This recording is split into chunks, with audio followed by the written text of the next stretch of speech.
na ngeen wéy di abonné fii ci Darou Mouhty Vision di abonné bés cloche notification bi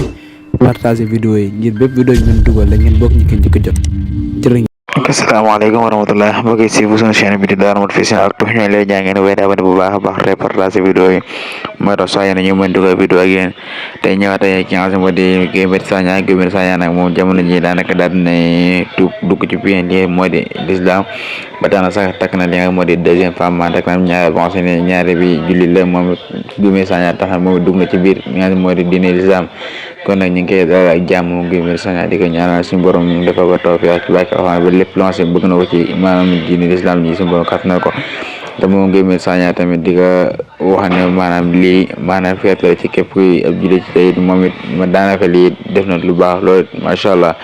waaw te daanaka moom jamono ji mi wuyoo ci turu ki nga xam ne moo di Mouhamed Sagna jamono ji ci lañ koy woowee mu nga xam ne moo di Mouhamed Sagna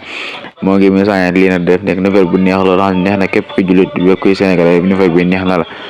di ko ñaanal jàmm te di ko saak ci jërë ngeen jëf. na ngeen wéy di abonné fii ci Darou Mouhty Vision di abonné bés cloche notification bi partager vidéo yi ngir bépp vidéo ñu dugal la ngeen bokk ñu ko njëkk a jot